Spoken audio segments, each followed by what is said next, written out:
बिस्मिल्लाहिर्रहमानिर्रहीम। अस्सलाम वालेकुम दोस्तों, मैं फहीम अब्बास आपको खुशामदीद कहता हूँ न्यूज़ कैफे में और उम्मीद करता हूँ कि आप सब खैरियत से हैं और आज के दिन का एक अच्छा सा आगाज भी कर चुके हैं।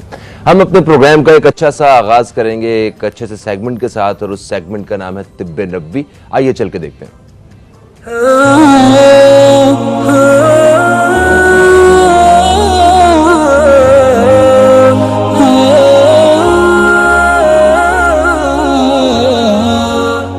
जदीद तहकीक से ये बात साबित होती है कि रात 7 बजे के बाद खाना खाने से हाई ब्लड प्रेशर और फॉलेज से मौत का खतरा बढ़ जाता है। माहिरीन ने यह बात वाजे की है कि रात को देर से खाना खाने से हमारा जिस्म आराम की कैफियत में आने के बजाय चूकना शुरू हो जाता है। कहा जाता है कि रात को सोते वक्त हमारा ब्लड प्रेशर 10% तक कम हो जाता है। माहिरीन ने तहकीक के बाद ये अंदाजा लगाया है कि खाने के 2 घंटे बाद तक ये कैफियत रहती है और लोग खाने के बाद ही 2 घंटे के लिए सोने चले जाते हैं। इनमें ब्लड प्रेशर बढ़ने में इम्कानात ज्यादा बढ़ जाते हैं। माहिरीन के मुताबिक पूरी रात ब्लड प्रेशर की कैफियत में रहना इंतहाई खतरनाक हो सकता है और फॉलेज होने का इम्कान भी बढ़ जाता है। इसलिए जरूरी है कि रात का खाना इशा की नमाज से पहले खा लिया जाए और नमाज अदा कर ली जाए। इससे नमाज के दौरान खाया जाने वाला खाना हजम हो जाता है।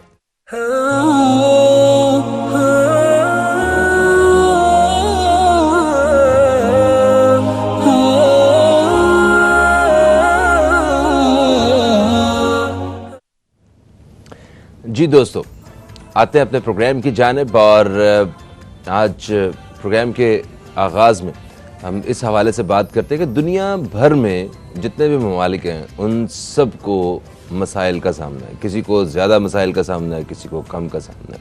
किसी ने उन मसाइल पे काबू पा लिया है और कोई बुरी तरह नाकाम है। पाकिस्तान को भी इसी तरह बहुत सारे मसाइल का सामना रहा है और वक्त के साथ साथ वो मसाइल कम होने की बजाय वो बढ़ते गए। कुछ अर्सा पहले हम अपने ही प्रोग्राम में जब पाकिस्तान को दरपेश मसाइल के हवाले से जिक्र किया करते थे तो सबसे पहले जो जिक्र होता था वो होता था तो कि हमारे यहाँ तालीम का मसला है, हमारे यहाँ सेहत का मसला है। ये 2 बुनियादी मसाइल जिनका हमें सामना था। आज भी हमें उन्हीं का सामना है, मगर एक मसला जो बढ़ के इन सब से आगे और सबसे ऊपर आ चुका है वो है महंगाई का मसला। अभी हालिया इस हफ्ते में महंगाई में कितना इजाफा हुआ है मैं आपको वो बताता हूँ। इदारा शुमारियात के मुताबिक मुल्क में महंगाई की शरह में 0.52% का इजाफा हुआ है और अब मजमूई तौर पे ये महंगाई 16.49% तक पहुँच गई है। इसमें जो अशिया ज़रूरी हैं वो उन्हीं की कीमतों में इजाफा हुआ है, जैसे कि दालों की कीमतों में, घी की कीमत में, सब्जियों की कीमतों में, फलों की कीमतों में, चाय की कीमत में, चावल की कीमत में, दूध की कीमत में, खुश्क दूध की कीमत में। तो ये सब कुछ क्या रमज़ान के आने की वजह से, मतलब आगे सर पे रमज़ान है इस वजह से चीज़ों की कीमतों में इजाफा हो गया, या ये रूटीन वाइज जो हुकूमत महंगाई को काबू करने में अभी तक नाकाम रही है ये उसी की एक कड़ी है। इस हवाले से बात करेंगे। मेरे साथ स्टूडियो में एक तजज़ियाकार मौजूद हैं जो इस हवाले से मज़ीद जो मालूमात हैं वो भी फराहम करेंगे और ये भी बताएंगे कि आखिर ये महंगाई क्यों बढ़े जा रही है और इस पर कैसे काबू पाया जा सकता है। मेरे साथ हैं सैयद रोशन अली साहब। आपको खुश आमदीद। अस्सलाम वालेकुम, कैसे हैं आप? वालेकुम अस्सलाम। कैसी तबीयत सर? ठीक ठाक है? अल्लाह का शुक्र। तो ये महंगाई के हवाले से आप क्या कहते हैं? बिस्मिल्लाहिर्रहमानिर्रहीम। देखिए, महंगाई के हवाले से तो मैं क्या कह सकता हूँ, ये तो कहने का और समझने की ताकत जो है तो अल्लाह ताला ने हुक्मरानों को दी है। हुक्मरान जब तक ये फैसला नहीं करेंगे कि हुक्मरान पे ये महंगाई पे कैसे काबू पाया जाए तो इस महंगाई पे काबू पाना बहुत मुश्किल है। तो कैसे ये क्यों होते जा रही है? क्यों महंगाई आए दिन जो है वो बढ़ती जा रही है? इस हवाले से आपकी क्या एक्सपर्टीज़ है? देखें, मैं बिल्कुल क्लियर बात करूंगा। हाँ करिए ना, इसीलिए आप यहाँ पे तशरीफ लाए। देखें, ये बुनियादी जो वो गलतियाँ हैं ना हमारी, वो ये है कि हम किसी के आगे जाके कर्जा मांगते हैं। जो हमें कर्जा देगा तो फिर वो कर्जे के तले हमको दबाता जाएगा। हम उनके सामने एक अच्छे शहरी की तरह से आंखें उठा के भी बात नहीं कर सकते। और वो जो कर्जा है वो कर्ज हंसना नहीं है, वो कर्ज जो है वो सूद वाला कर्जा है। सूद तो वैसे ही अल्लाह पाक ने हराम का है। अगर सूद का कारोबार अगर हमारे हुक्मरान से ही शुरू होगा तो आवाम क्या करेगी? पहले तो हमको मतलब बुनियादी गलती जो है ना हमारे हुक्मरानों की है, वो पॉलिसी सही कर लें। देखें ना, हम लोग दावे कर करके हमारे हुक्मरान यहाँ पर आते हैं कि हम जो है आने के बाद ये इस मुल्क की तकदीर चेंज कर देंगे, इस मुल्क में दूध की नहरें बहा देंगे। ऐसा नहीं होता, वो झूठ बोलते हैं, जैसा बोलना नहीं चाहिए। तो आवाम को समझ क्यों नहीं आती, ये बात झूठ बोलते हैं? आप मुझे इनसे पहले भी मतलब जितने सियासतदानों की आप मिसाल लें, वो सब ऐसे ही करते रहे, मेरा नाम बदल दें, मुझे फांसी दे दें, मुझे ये कर दें, मुझे वो कर दें, मतलब इस किस्म के झूठे दावे। देखिए, इतना दिल दुखता है। मैं अभी इसको मैं इसीलिए सच्ची सच्ची बातें करना चाहता हूँ कि बिल्कुल लोगों को पता चले, बेशक वो किसी को बुरी लगे, किसी को अच्छी लगे। देखिए, हम लोग जो है ना वो उन चीज़ों की नाफरमानी कर रहे हैं जिसका अल्लाह ताला ने मना फरमाया। हम अपने हालात सही कर सकते हैं, हम कर नहीं सकते। हम लोगों के आगे मजबूर हो गए, लोगों से हमने एग्रीमेंट कर लिए, लोगों ने कहा है कि ठीक है हम आपको पैसे देंगे, आपको ये करना होगा, ये करना होगा। हम आगे जाके जिनको हम जो लोगों का क्या कसूर है, लोग तो वोट देते हैं उनके वादों के ऊपर। हमारे पास गिनी चुनी जो है ना 5-6 जमातें हैं पाकिस्तान में, वो घूम फिर के वही आती हैं, वही हिस्सा लेती हैं इस वाले इसमें। तो हम अब बताएं किसको वोट दें?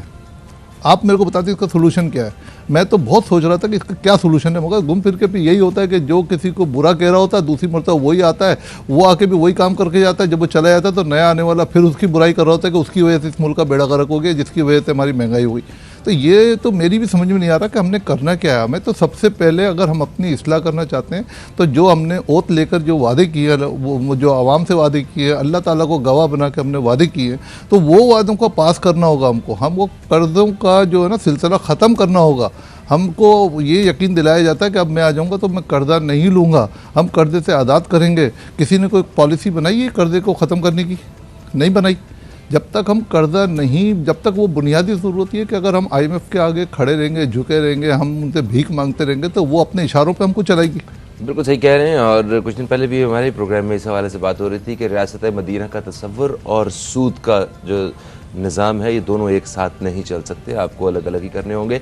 और एक वक्फे की तरफ बढ़ रहे हैं हम लोग। वक्फे से जैसे ही वापस आएंगे तो इस हवाले से मज़ीद बात करेंगे कि और कौन कौन से ऐसे पहलू हैं जिनकी वजह से महंगाई में इजाफा हो रहा है, और या फिर ऐसे वो कौन से पॉइंट्स हैं कि जिन पे महंगाई को कम करने के हवाले से बात की जा सकती है। एक वक्फे के बाद आपसे मुलाकात होती है।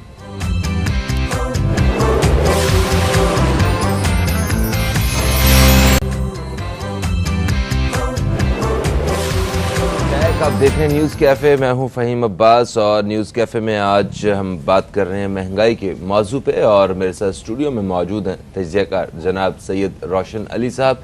अच्छा, वक्फे से पहले सर आप ये बता रहे थे कि हमारे यहाँ महंगाई में इजाफे की एक बहुत बड़ी वजह ये है कि हमने जो मतलब सूद पे इतना ज़्यादा कर्जा उठाया हुआ है, तो अब वो सूद वापस लेने वालों की शराइत के ऊपर भी हमें महंगाई करनी पड़ रही है। मगर वो महंगाई तो हमारी बिजली के बिलों पे और मतलब गैस के बिलों पे, यूटिलिटीज, इस तरह के बिल्स के ऊपर ज़्यादा हमें पे करनी पड़ती है। आपने कहा कि ये महंगाई जो है वो बेहतर हो सकती है अगर हम लोग खुद जो है वो थोड़े से संजीदा हो जाएं, सीरियस हो जाएं। अब ये जितनी भी सियासी पार्टियां हैं इस वक्त बड़ी मुतहरिक हैं, जो अवाम के इस दर्द को अपनी आवाज़ बना के बैठी हुई हैं कि महंगाई हो गई है, और पूरे मुल्क में एहतजाज कर रहे हैं इस हुकूमत की जो महंगाई को काबू करने के हवाले से जो नाअहली है उसके ख़िलाफ़ आवाज़ उठा रहे हैं। तो ज़रा ये बताइएगा किस हद तक ये आवाम के दर्द को समझते हुए ये सारे एहतजाज कर रहे हैं, या इसके पीछे भी इनके अपने मफादात हैं?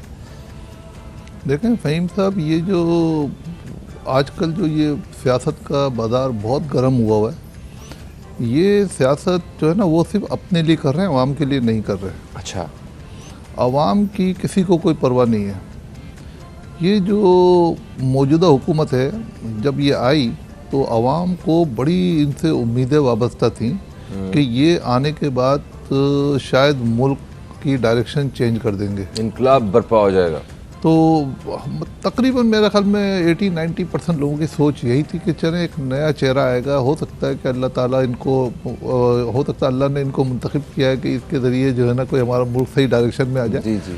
और आ सकता था, मगर जो जो हमारी इस हुकूमत ने वादे किए थे कि मैं IMF के पास नहीं जाऊंगा और मैं ग़ुलामी की ज़िंदगी से हम आज़ाद हो जाएंगे और हम रियासत मदीना की जो सियासत है वो करेंगे, तो रियासत मदीना की तो बात करना आसान है। रियासत मदीना की आपने वो तारीख़ याद कर लें तो वहाँ पर हुक्मरान जो ना रातों को गलियों में घुमा करते थे कि कोई मेरे दौरे हुकूमत में कोई भूखा तो नहीं सो रहा है।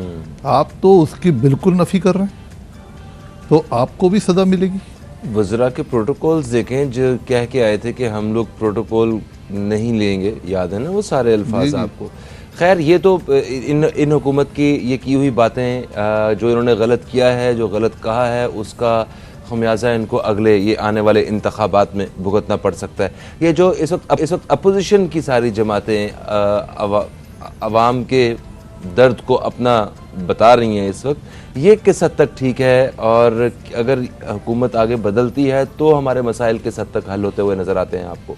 देखें, ये जो आपने इससे पहले जो बात की ना कि ये हुकूमत को ये जो इंतखाबात होंगे उसमें पता चल जाएगा कि उनको इसमें उसका खमियाजा भुगतना पड़ेगा। आप खमियाजे की जो आपने जो डेफिनेशन है वो सिर्फ यहाँ तक रखी है कि इंतखाबात हार जाएंगे तो इनका मामला ख़त्म हो जाएगा, ऐसा नहीं होता है। ये आपको दुनिया में जितनी ज़िंदगी है उसमें और बड़ी जगहों पे आपको ये सब चीज़ें पे करनी पड़ेंगी। ये सिर्फ यहाँ पे इंतखाबात हारने के बाद तो उनका दरवाज़ा खुला हुआ है, बाहर चले जाएंगे, जैसे दूसरे लोग चले गए ये भी चले जाएंगे। तो ये इसका हल नहीं है, ये मैं बता दूँ। लोग भूल गए हैं, लोग समझ नहीं रहे हैं। लोग समझते हैं ज़िंदगी हमारी 500 साल की है, ज़िंदगी बहुत छोटी सी है। उस छोटी सी ज़िंदगी के अंदर आपको पता चलेगा, मैं जब आया था मेरे पास बड़ी ताकत थी, मैंने क्या किया, मैंने लोगों को परेशान किया, मेरी वजह से लोगों ने ख़ुदकशी की, मेरी वजह से लोगों ने अपने और अपने बच्चों के साथ ख़ुदकशी की है, उनके घरों में खाने को नहीं है। मैं ऐसी सी मिसालें, अभी खैर मैं उनकी भी बात करूंगा, जो सब लोग एक मुतहरिक हो गए, ये सब एक दूसरे के दुश्मन थे, अब ये दोस्त हो गए। तो ये दोस्त हो जाते हैं तो आप नहीं समझ रहे कि ये हमारे खैरख्वाह होंगे। जब इनका मफाद होता है सब इकट्ठे हो जाते हैं। जब ये हुक्मरान आएंगे, ये जो आज जो मुखालिफ पार्टियां हैं अब ये उनके साथ मिल जाएंगी। ये सियासत है, ये मुनाफकत है, ये सियासत नहीं, ये मुनाफकत है। खैर इसका तो मुझे तो अपने ऊपर और आपके ऊपर, मतलब जो लोग अच्छा काम करेंगे उनको तो उसकी कोई सज़ा नहीं मिलेगी, मगर जो गलत काम करेगा उसको सज़ा दुनिया से जाने से पहले भी मिलेगी, दुनिया से जाने के बाद भी मिलेगी। बिल्कुल सही। जिसको आप मुनाफकत कह रहे हैं उसको ये लोग बड़े फ़ख्र से सियासत कहते हैं। देखें, वो यही तो मैं कह रहा हूँ, फ़र्क है ना मुसलमान में। मुसलमान तो अगर वो उस पर अमल करें, कुरान शरीफ के अंदर जो चीज़ें लिखी हुई है अगर उस पर अमल करेंगे तो आप तो सही डायरेक्शन में होंगे, उससे हटेंगे तो ये तो अल्लाह ताला आपको मौका भी देते हैं और अल्लाह ही ताला फिर चुन लेते हैं आपको दूसरे रास्ते के लिए कि चलो आप अगर दूसरा वो रास्ता नहीं अपनाना चाहते, गलत रास्ता अपनाया है तो आप गलत रास्ते को चले, मगर फिर उसकी आपको सज़ा भुगतनी पड़ेगी। आपको भी पता है कि आप इस कराची के अंदर, मैं कराची का रहने वाला हूँ, कराची की बात इसलिए कर रहा हूँ कि मैं कराची के कुछ ऐसे लोगों को, ऐसे इलाकों को जानता हूँ कि जहाँ पर लोगों के घरों में पानी नहीं है। पानी तो बुनियादी चीज़ है ना, बुनियादी चीज़ है। अब उन्होंने घरों में बोरिंग कर ली, बोरिंग नहीं है वो, बेसिकली जो इसको हम बोरिंग समझ रहे हैं, बोरिंग नहीं है, सेवरेज का पानी है वो सेवरेज का पानी उसके साथ मिल के आ जाता है, मतलब उसमें सेवरेज का पानी भी है। अब क्या अब वो क्या आपको सफ़ेद पोस्ट लोग हैं, वो कहाँ जाएंगे पानी पीने के लिए? मिनरल वाटर की बोतल खरीदेंगे? उनकी तनख्वाह इतनी नहीं है कि वो घर का गुजारा पूरे महीने चला सकें, वो पानी कहाँ से खरीदेंगे? वो बोरिंग का पानी पीते हैं, वो खारा खारा पानी होता है, उसके अंदर सेवरेज का पानी मिला होता है, मगर उनको भी अल्लाह ताला ने जिंदा रखा हुआ। मगर इन सब की सज़ा जो ना हुक्मरान भुगतेंगे, हुक्मरानों की वजह से ये हम लोग। अच्छा, फिर एक और चीज़, हमारा कौन सा पाकिस्तानी ऐसा है जो टैक्स नहीं दे रहा? आप बताएं। सभी दे रहे हैं, सब दे रहे हैं, डेली बेसिस पे दे रहे हैं। अगर बच्चा जाता है कोई 10 रुपए के बिस्किट खरीदने के लिए तो वो भी टैक्स दे रहा है, हर आदमी। मगर वो कह रहे हैं फाइलर बन जाओ, टैक्स दे दो। भाई इस वक्त आपने इतना बड़ा अमाउंट जमा कर लिया, आप कहते हो कि इस मरतबा बहुत मेरा रिकॉर्ड जो है हमने टैक्स जमा किया है। सर बच्चे की बात कर रहे हैं, एक अगर भिखारी है तो वो भी टैक्स दे रहा है, उसमें मैं कह रहा हूँ हर आदमी टैक्स दे रहा है ना, मैंने हर आदमी का लफ्ज़ इस्तेमाल किया, हर आदमी इस वक्त टैक्स दे रहा है इस मुल्क का। तो उसके अगेंस्ट में उसको खारा पानी मिलेगा, सेवरेज का पानी मिलेगा, सुई गैस नहीं मिलेगी, तालीम नहीं मिलेगी, और जो उसकी बुनियादी ज़रूरत है जो कि हमारे हुकूमत का फ़र्ज़ है, तो वो जब देने में नाकाम हो जाएंगे तो अब हमारी इतनी ताकत नहीं है, हमारी इतनी आवाज़ बुलंद नहीं है कि हम वहाँ तक अपनी आवाज़ पहुँचा सकें। अब मैं समझ लें कि 10, 20, 25, 50 लोगों की नुमाइंदगी करने के लिए तो बैठा हूँ, मैं भी चला जाऊँगा, मैं भी बात करके, जैसे आपके पास और लोग आते हैं मैं भी बात करके चला जाऊँगा। मगर सर देखें, ये इस हवाले से हमारा पूरा बिलीव है कि इन इश्यूज़ पे जब तक बात नहीं होगी ना तब तक वो हल नहीं हो सकेंगे। अगर आप बात भी नहीं करेंगे उन पे तो वो कभी भी हल नहीं होंगे। एक वक्फा है, वक्फे के बाद आपकी खिदमत में हम दोबारा हाजिर होते हैं। कहीं मत जाइए, न्यूज़ कैफ़े देखते रहिए, अब तक देखते रहिए।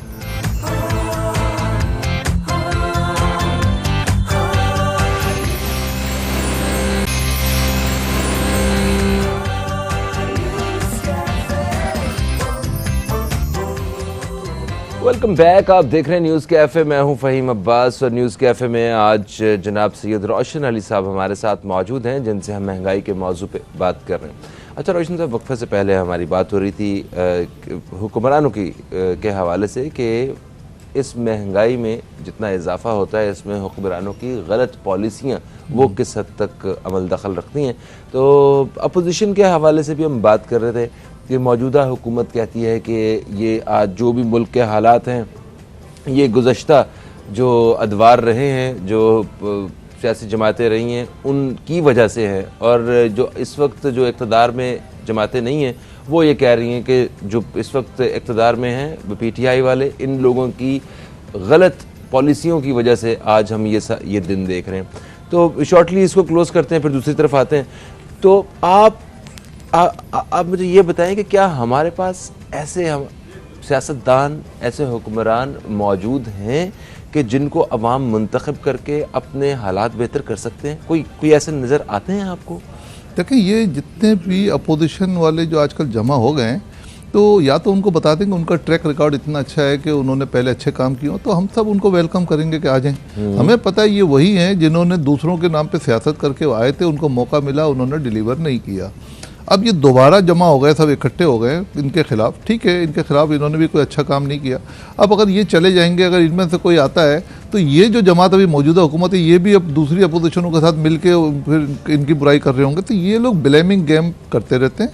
बेसिकली ये सब अंदर से मिले होते हैं और इनका मुफाद कोई और होता है। इनका मुफाद हमारी आवाम की खिदमत करना शायद नहीं है। अल्लाह करे कि अल्लाह इनको हिदायत दे के हमारी हुकूमत जो है ना, हमारे आवाम की भी कोई संजीदगी से सोचे कि इनको भी रिलीफ दें। क्योंकि ये जितने लोग अभी घरों में जो है ना खुदकशी करने पे मजबूर हैं, गंदा पानी पीने पे मजबूर हैं, रात को भूखे सोने पे मजबूर हैं, तालीम का तो सोचना ही छोड़ दें, क्योंकि जहाँ तालीम हासिल करने जाते हैं वो ख़ुद एक बहुत बड़ा माफिया है, वो बहुत बड़ा कारोबार है वो।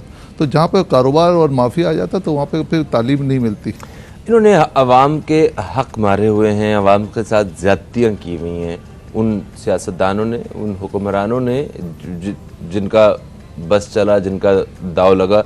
अब उनको इस दुनिया में यहाँ पे भी अल्लाह ताला की तरफ से सज़ा तो मिलेगी ना।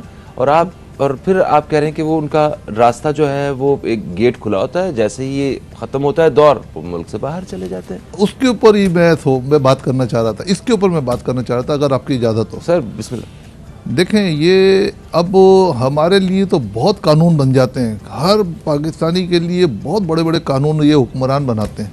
क्या हुक्मरान के लिए कोई कानून नहीं है? ये मेरा सवाल है आपसे। मेरी एक तजवीज़ है, मैं एक छोटा सा आदमी हूँ, अगर किसी को बुरी लगे तो माफ़ कर दीजिएगा, मगर मैं कहना चाहता हूँ ये बात कि हुक्मरान को अगर आप मुंतखब करते हैं तो मैं और आप मुंतखब करते हैं, हमारी आवाम मुंतखब करती है। तो आवाम बेसिकली वो जब झूठ बोल के चले जाते हैं, इनका जैसे दौर ख़त्म होता है सब जाके बाहर बैठ जाएंगे।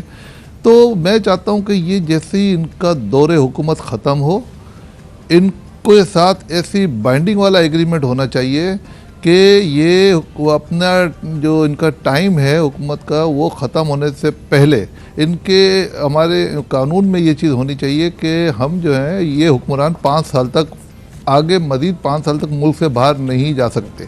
इनके ऊपर केस चलता है तो मुल्क से बाहर नहीं, चले जाते हैं। वो बीमार एक वज़ीर आज़म हमारे गए हुए हैं, ये वही वापस आने का नाम नहीं ले रहे। देखिए, वो तो उनको भेजा कितने, फिर वही बात हो गई, भेजा कितने। मतलब हमारे कवानीन में फिर इसका मतलब है ना कुछ हो रहा है यहाँ पे कि जिसकी वजह से आप जा सकते हैं, आप किसी भी वक्त कानून की आंखों में। देखिए, हम नहीं जा सकते, आप नहीं जा सकते, हमारे पे इतनी सख्तियां, ठीक है ना। हमारे पे इतनी पाबंदी, इन्होंने ये किया तो बाहर नहीं जा सकते, वो उन्होंने वो किया, जा नहीं सकते। इनके पास जो पासपोर्ट है वो ऐसा है कि वो जब मर्जी उठ के चले जाएंगे।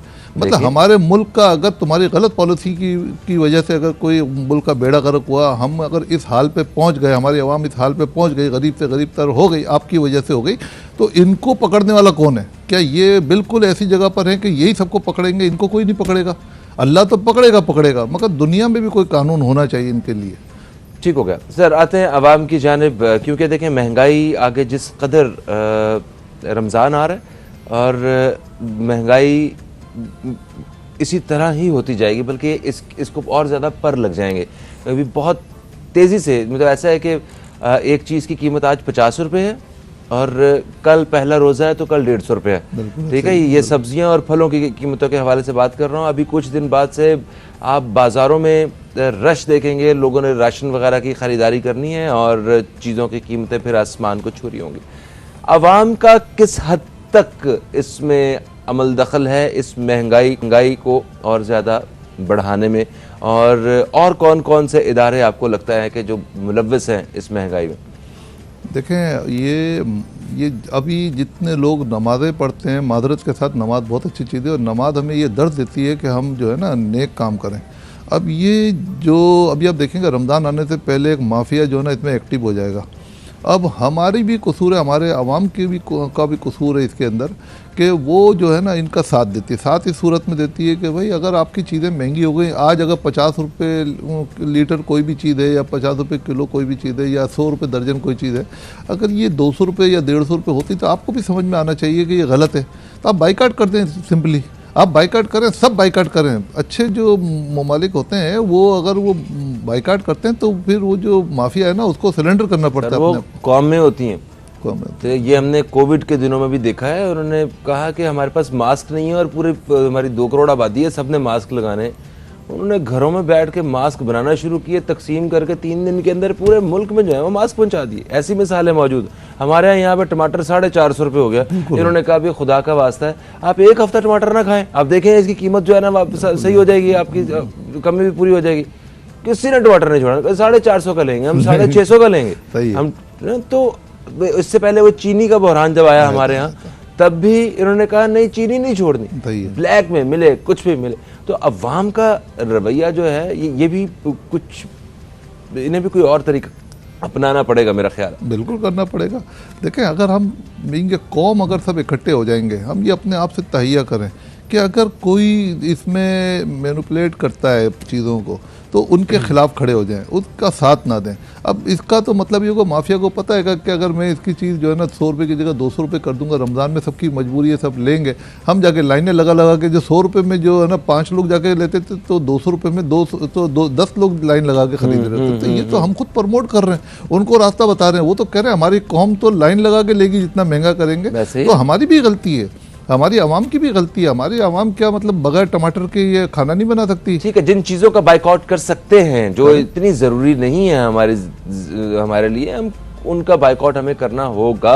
और खैर, जिस तरह रमज़ान में अभी फ्रूट के हवाले से इसकी बहुत ज़्यादा कीमतों की वजह से बात होती है, तो लास्ट रमज़ान में भी हम यही बात करते रहे कि आप फ्रूट चाट खाए बगैर आपका रोज़ा खुल जाएगा। बिल्कुल खुल जाएगा, बिल्कुल खुल जाएगा। आपको कुछ दिन आप सारे ज़रा हाथ रोक के तो देखें, बिल्कुल रोक, ठीक है, ताकि बीच वाले जो माफिया है जिनकी जो असल कीमत के अलावा जो चीज़ की कीमतों में इजाफा हुआ है उसको तो थोड़ी सी मतलब उसकी तबीयत थोड़ी सेट हो सके, वो भी सही हो सके।